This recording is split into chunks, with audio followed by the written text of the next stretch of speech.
It's time for the biggest story of the day. This is What Made the Cut with JJ and Alex on 97.5, the KSL Sports Zone. And Doug Smith brings you this portion of the show as well. The Cut brought to you by an incredible selection of Kia, Subaru, Chevy, Jeep, Dodge, or Ram. Doug Smith dealerships in American Fork, Spanish Fork, and now in Linden. Jonathan Tavernari. JT, you saw the news like we did yesterday. Were you surprised that even just after 1 year of an already 7-year deal, Kevin Young gets locked up for even longer? You know, first of all, JJ, you're making me blush right now. You know, I'm not I'm an introvert. I don't like to talk. Sure. So, Sure.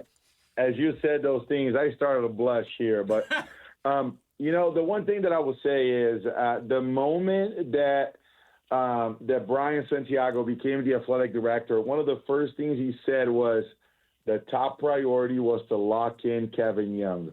And that's because even back then, he already knew that Kevin was being, very much coveted for different jobs in the NBA. Jobs that he already had turned down came back to him. Phoenix Suns came back to him. And so, obviously there is a financial aspect to this. We shouldn't kid ourselves. But, the thing with Kevin Young is there are multiple factors, including building a legacy, the well-being of his family, the stability of not having to work on Sunday or doing minimal work on Sunday, right? And so when you compare that to the grind that is the NBA, plus the fact that, he's got something really cool going on, there are a lot of variables that all aligned, and so am I surprised that he is, on a pretty much a 7-year deal? No, I'm not. Was it coming? Absolutely. And so BYU is in a very interesting position. And JJ, you've been covering BYU for, definitely longer than I've been here in the U.S. I don't think there's ever been a time that BYU basketball has been as talked about as it is right now. Now, I will say, maybe when Sean Bradley was the number one recruit in the country, definitely Jimmer Mania is the only thing that tops what BYU basketball is going through right now. But it is up there, man, because the hype surrounding BYU is crazy right now. And I would tell you, so Jimmer probably at its peak. Sean Bradley was a nice story. I mean, he was 7'6", but that team was never, a top 25. They were not a team that was getting big wins. I think they won one tournament game. This A.J. DeBonsa thing combined with the Sweet 16 run and all the hype and everything going on with this team and the amount of money that they're able to use to build this program, you combine that all together, JT, and you got something that I don't think BYU's ever had, and people are talking about BYU in the way they never have before. The Jimmer story was cute. This is BYU has a chance to go to like a Final Four. That's not crazy talk when you have this kind of a roster and these kind of expectations. And I'm looking at the conference or non-conference schedule they're building, JT. You played some big games at BYU. I remember you guys playing Louisville. I think maybe had a game against North Carolina. They've never done anything like this. Are they doing too much with this non-conference schedule? Or what does this say about what they're trying to accomplish this year? So I don't think they're doing too much, right? I think let me answer a few of those things that you brought up, but I don't think they're doing too much. Any type of player, you want to compete. My freshman year and my sophomore year, we played Michigan State, we played Louisville, we played Carolina. And then we also played Wake Forest, which we also played my junior year. And so we played, some of these blue blood programs and some big name programs. But I'll tell you firsthand, had we hadn't a chance, we would have opted to play more of these big games. Definitely to go to the Garden in New York. Definitely to go to Vegas. And they are setting up for some massive PR. To your point. And I will say this, what Jimmer did in 2011, and social media wasn't what it is right now. It was a frenzy, and but I will also say this: I was in Italy, and I was still getting notifications, and people knew about Jimmer with this AJ stuff, man, and NIL, and all of the hype and First Take and Stephen A. Smith. And, I mean, BYU has the number 3 recruiting class in the country this year. I mean, some of these things are outrageous. And so, Kevin Young is all about that smoke. And so to the fact that he is scheduling these games, there is a part of me that's like, just go ahead and schedule Kentucky in Lexington. Just go ahead and do it. Just do it like a home, just do an away with Kentucky and just go to Kentucky and play against Mark Pope. And let's just see what happens, right? And so I think from that perspective, Kevin Young is, and the staff and the program, they're very active on trying to showcase what the program is all about right now. And the one thing that you can never take it away from Kevin Young is from day one, he said, this is going to be a place that young men will get ready for the NBA, and we will do it, in a way that aligns with the values of BYU and the institution. And obviously you can't also take that, remove the church from that conversation. And he is doing that. I mean, he is delivering. Now, lo and behold, Yegor Demon is a top 10 pick. And then lo and behold, BYU ends the year in 2025 before they start conference in January with the Big 12. And these guys are actually ranked in the top 15. And AJ is having a heck of a season. How does BYU not have over and over again a top 5 recruiting class year after year? The NIL is there, the donations are there, the funds are there, the coaching staff is there. And so, this is unreal and something that has never seen before. And, props to Utah for, having a basketball program that's been kind of down for the last, good amount of years. And, they're following BYU footsteps. Now, is that, banter and rivalry and, they're copying us? I mean, don't we all copy, something that's excelling? We all hold our follow through like Curry and, had our tongues out like Jordan. And you know what I mean? And so Yeah. you copy what's great. And so I don't, obviously, fans are going to be fans, but, shout out to Utah for doing that as well, because at the end of the day, JJ, the state of Utah, it elevates. When basketball is great in Utah and you have multiple teams doing well, and hopefully my former teammate, Austin Ainge, can get the Jazz back on track, now that he's part of the organization. But when basketball and multiple organizations, multiple clubs are doing well basketball-wise in Utah, the entire basketball environment in Utah elevates all the way down to kids playing basketball at a young age. What's the part that's going to be the hardest to balance for BYU? I mean, you talked about the church aspect and making sure that they don't forget what the role is there, but it's an interesting time to have so much money being thrown at these athletes. And I know that there are people who are torn inside even the athletic department to be like, this is a lot. This is something that I don't think anybody would imagine would be going on. And as a worldwide church to try to balance that, what's the biggest concern, I think, or for BYU as they go forward with this thing, because they're trying to balance all that? I think the biggest balance is going to be how can you stay ready? How can you compete for a championship and for excelling on the court in terms of team wins while also developing the players to get to the NBA draft?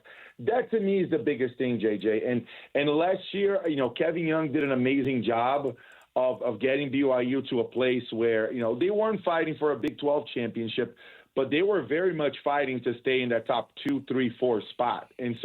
And then, how could they put themselves in a position where, the wins on the court are also aligning with the development of the players and then advancing the NCAA tournament. Chris Burgess gave an interview earlier this week on BYU TV, and he said, listen, at the end of the day, it's all about the NCAA tournament.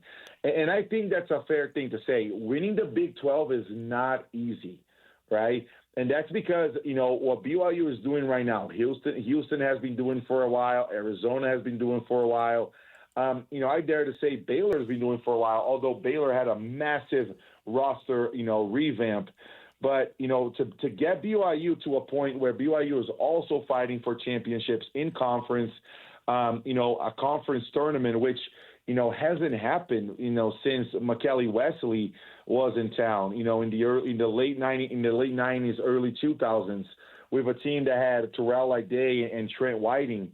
And so that to me is the biggest challenge that Kevin Young faces now that he is established and now that he knows how to schedule games, now that he knows to expect. Can he put together some type of continuity? I think about the Chamberlain Burgesses, I think about the Brody Kozlowskis. Is there a way that you can combine the top LDS talent around the country with the cream of the crop, recruits over and over again in the transfer portal, so that you have a continuity on the program, to be able to establish a winning culture? That to me is the biggest challenge that he's facing this year. BYU 2 years in the Big 12 has been very impressive, and they honestly overachieved, finishing 5th in their first season, tied for 3rd last year. And they're going to be expected to be up the top again, but there are 2 teams that they have not been able to beat, Texas Tech and Houston. In order to win a Big 12 title, they're going to have to figure that out. Now, on paper, they look like they figured that part out. What do they have to do on the court to close the gap with those 2 teams? I think that's where those development players come in play. And I might even throw it in there, the Xavier Stanton type of players, where top 100 kid, but probably not a lottery kid, out of year one, maybe has to stay 2 or 3 years. That type of continuity, to me, it's what going to make the difference between BYU being, a top 4, top 5 team. Let's just say top 4 because you got a double bye in the Big 12 tournament. BYU being a top 4 team and BYU being the team to beat in the Big 12, right? It's because when you look at, for instance, you look at Houston and the comeback that they had against Duke, right? It weren't your, lottery picks getting it done. It was your players that had been there for 2-3 years, right? And so that's the continuity that not only this year, but for the next few years with Kevin Young, can he get enough recruits where, is he always going to get the number 1 recruit in the country? Dang, that's difficult, right? But that he'll be able to land a top 5, a couple of top 10 kids year over year, along with a handful of kids that are in, probably about 2 or 3 kids that are in the top 100, and then build that continuity of, this year in our roster, we have, 3 top 100 kids and the number 1, 4 top 100 kids because we have the number 1 recruit in the country and 3 top 100.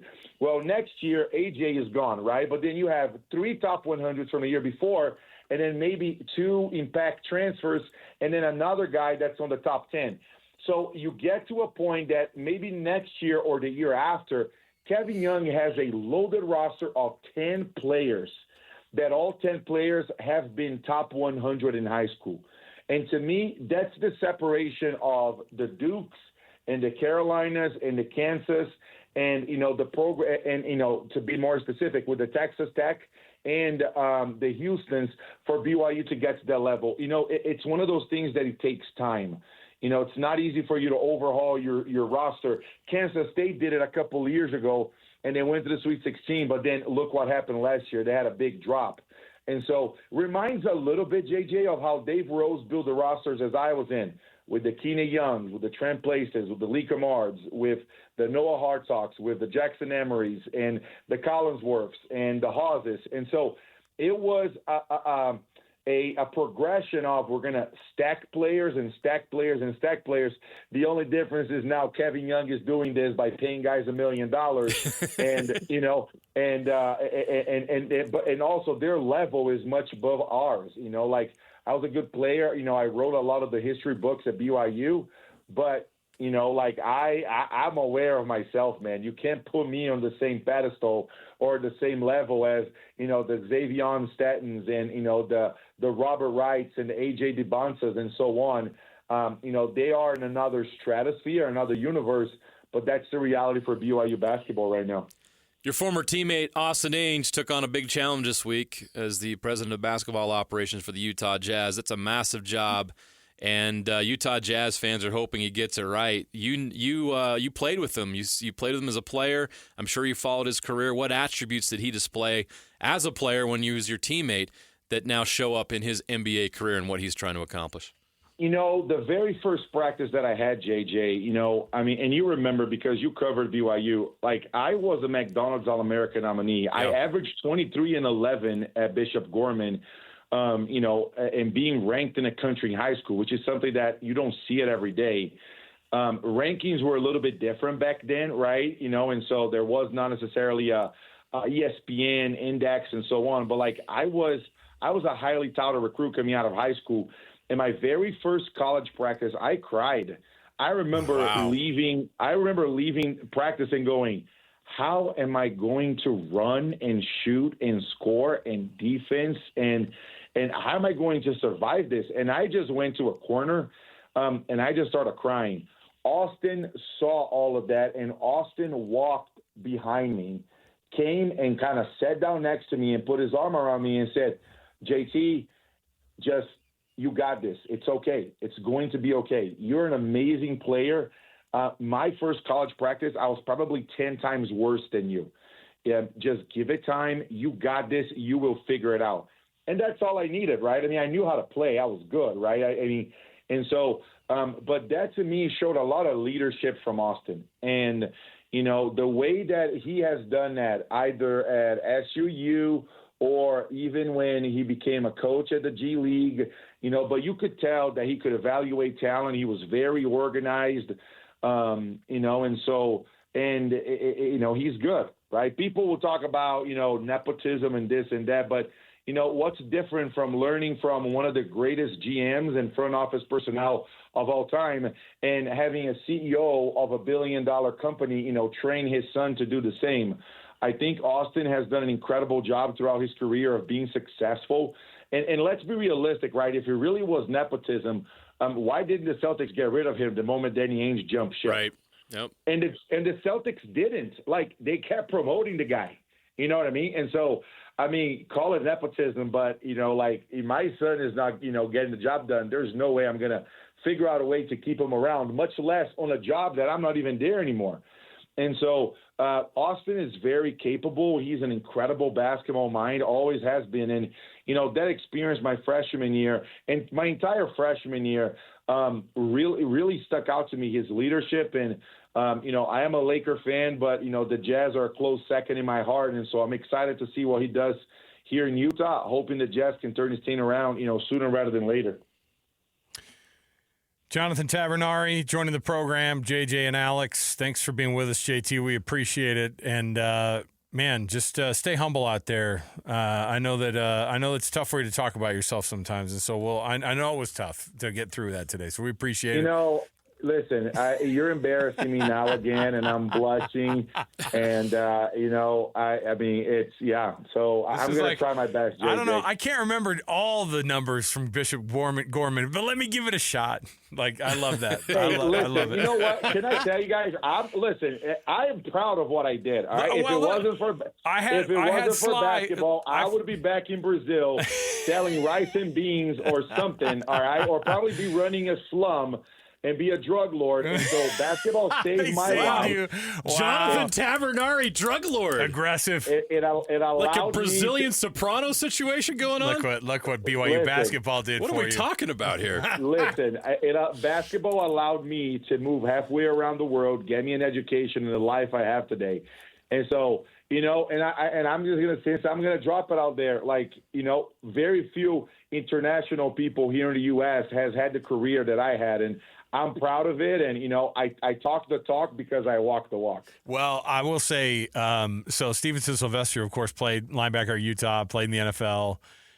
He prepped in Vegas, and he's like, we had to play. He's like, I never played Bishop Gorman in football. I would have loved to because we were good, and he was your level on the football side of things. Well, actually, he was not as touted, but he ended up being an NFL caliber dude. But he goes, we had to play Jonathan Tavernari, though, when I was in high school. So he was on the basketball team, and he goes, I don't know what it was. He had to sit out JJ wasn't here for this story, so Yeah, I got to listen to this firsthand because I was like, "What? Did you ever play against Bishop Gorman?" He goes, "Yeah." And guess who I had to freaking play against? Jonathan Tavernari, who sat out the first half because of some transfer rule and whatever. He's like, and we're beating Bishop Gorman by like 17 at the half. And then this freaking guy comes in and he blasts us. He lights us up by himself. They end up winning the game by like 20 after you came in and had like you had like I think 22 points in the second half after you came off of the bench because he had to sit for the first half. So not just you sing your praises, JT. It's also the guests that come on with us. Alex, I need the recording of this show. Alex, please, you got my number. We gotta find it. Text me this, please. I know we gotta get. It's not just this. I gotta get because there was some real disdain when Sly shared the story, and I was like, and it was like looking in the past, and it was definitely one of those memories he wanted to forget, but he couldn't. So we'll have to find it for you. We'll bring it up for you, JT. We appreciate it, man, as usual. Always a pleasure, guys. I hope you have a great rest of your day, and let's have a fun weekend, huh? There you go. Thanks, JT. I mean, yeah. I'm glad JT found basketball so he didn't have to kill people. He went dark, didn't he? That went dark quick. Oof.